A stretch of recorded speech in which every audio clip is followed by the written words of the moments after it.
Hey folks, welcome to another Why It's There video. I believe this is episode 5. Could be wrong, might be episode 6, but I'm pretty sure it's episode 5.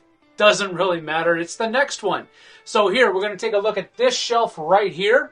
And this shelf is a hodgepodge. That's the best way that I can put it. So there's a lot of different kinds of games in here. So we're going to start on this side because I'm going to be covering this side a little bit more often than not. So we'll start with the obvious one here. Memoir 44, Richard Borg, World War II tactical simulation game. Not really a simulation. It's more like a board game that has a war theme to it. But it's really, really fun. And the Commands and Colors system of play is really popular as well. This one has little tiny miniatures for the tanks and the dudes, so that's why I'm kind of more partial to it. Plus, I'm more of a World War II aficionado than the other war eras that the Command and Color series has games in. So this is really my favorite. This one goes along with it. This is New Flight Plan, which is the air expansion, kind of the revamped air expansion for Memoir 44. The campaign bag is also kind of a fringe. This is the second one that I have. Tom gave me all of his stuff. He had a campaign bag too. So there you have it. I actually have more Memoir 44 stuff over there, but this is where it sticks on this shelf.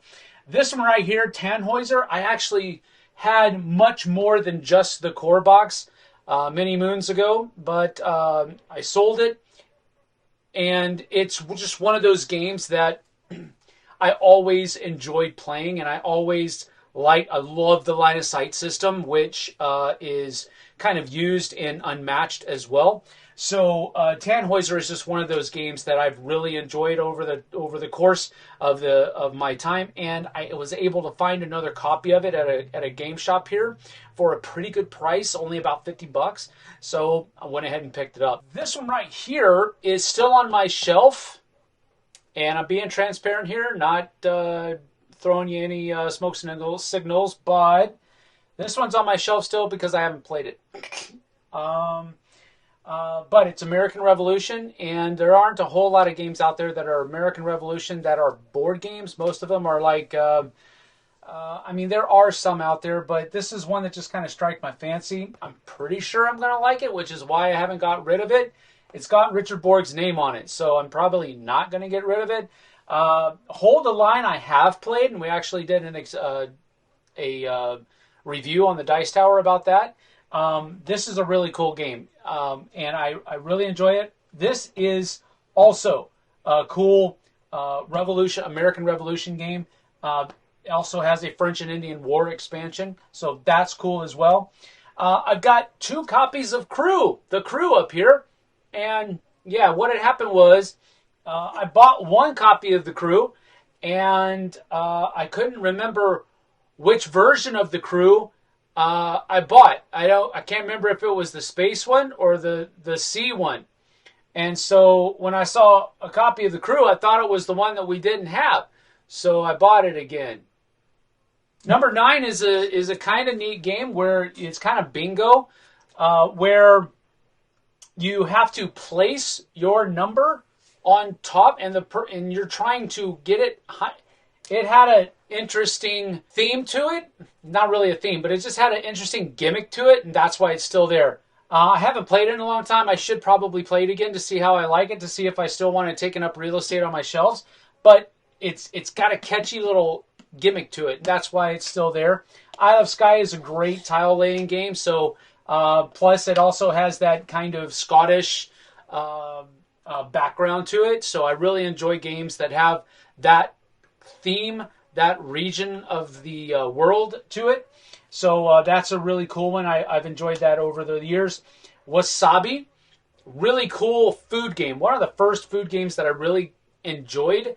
And it has a theme of you're basically trying to prepare different sushi dishes for people that are coming into a restaurant. So that was a cool system, a cool idea that I kind of latched onto. It's been through a couple of different additions and changes and stuff like that, but it's pretty much still the same if you can see it out there.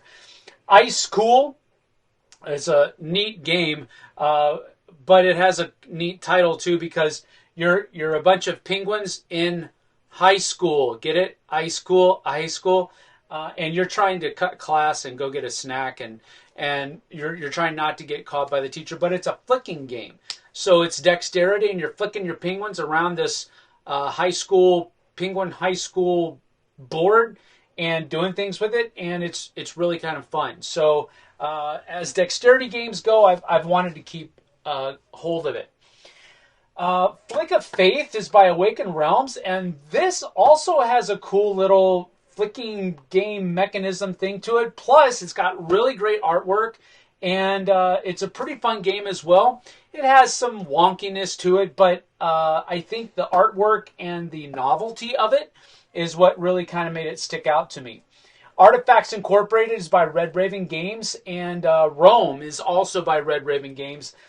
That company has a little bit of a soft spot in my heart for me. The designer is also the artist, and see, my fingers are too big. So Ryan Lockett, it's just his artwork is cool, and the fact that his artwork is cool and it's a good game, that's just awesome, because more often than not, you have people that can draw really well, and they're a great artist, but their design is a little bit off, or the other way around. But he hits on all cylinders, basically. So any game of his I usually like, but at the same time, I don't have all of their games. I kind of pick and choose, and these are two of my favorite kind of card games from his company. Indulgence is on my shelf, kind of for the same reason that American Revolution is, but I've played Indulgence before, but I haven't played that copy of it. So I do enjoy the game. You're trying to stay away from the different cardinal sins that are out there, and you get negative bonuses for having cards that are negative, that are those cardinal sins that are in your hand. I enjoy it. It's been a long, long time, so if that explanation doesn't make any sense, it's been a while. But I do enjoy the concept of the game. Pecunia non ole is basically, it's Latin for money doesn't stink, and we affectionately called that game the poop game, because you are basically a Roman with a porta potty, and you're trying to get as many people to come take a dump in your porta potty. That's the long and the short of it, and I'm not going to sugarcoat it, because that's just what it is. And the more people you get through there, the more money you make. It's kind of a race to get to the to a different level of money depending on how many players are playing. So I think it's 30 gold if you have 4 players, and so forth and so on. And it fluctuates based on how many players there are. Really fun, but super sophomoric. Do not expect a whole lot of strategy here. It's just a funny theme with a pretty good game wrapped around it.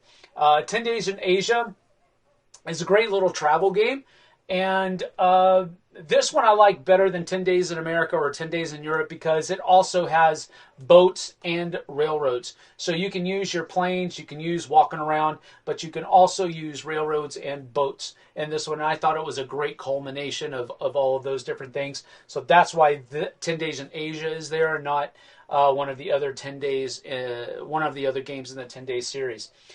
Nehemiah is a really neat Christian-themed game that's based on, biblically themed game, based on the rebuilding of the walls of Jerusalem after the Babylonian captivity. And Nehemiah is at the lead of that. So it's kind of a worker placement game, and you're just simply trying to be the best crew of workers as you rebuild the walls of Jerusalem. Really fun game, though. I really like it. Kallax is by Backspindle Game, and it's based on the book series by Terry Pratchett. And this just had this is still here because of its novelty. The mechanisms that are employed in this are not groundbreaking, but the way it is and the system that it's the IP that is built around, that's the novelty aspect of it. So I've kept that around for a while. I also like Backspindle as well. They're a great company, great couple of guys there too. Nidavellir, last but not least, Nidavellir, or I don't know how you pronounce that game, really. I pronounce it differently every time I say it, I think. But Nidavellir, or whatever, is a cool game about building the best army of dwarves to go fight for the Dwarf King. And it's got a lot of really neat drafting mechanisms in it. And I enjoy it a lot. So it still is on the shelf. Pirates of the Seven Seas, really enjoy this game from IDW and Pandasaurus. I just had a lot of fun to it. Don't have a whole lot of pirate-themed games in my collection, so that's pretty much why that's still here. And then this one right here is actually a prototype copy of Cutthroat Kingdoms. If you'll remember a couple episodes ago, I talked to you about Cutthroat Kingdoms and that I had the designer's prototype copy of it, and that's what this is. And I've kept this around because it comes in this really neat book-looking box. And this is what he carried around from convention to convention with his prototype copy in it.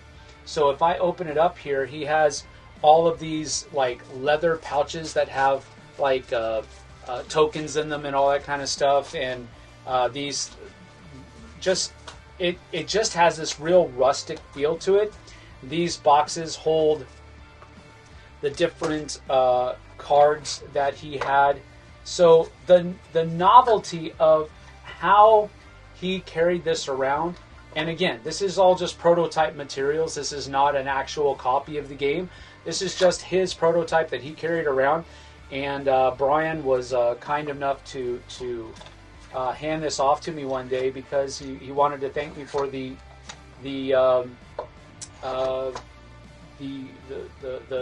views, the advertisement, I guess, maybe, that I gave Cutthroat Kingdoms, and I just thought that was a really cool thing for him to do.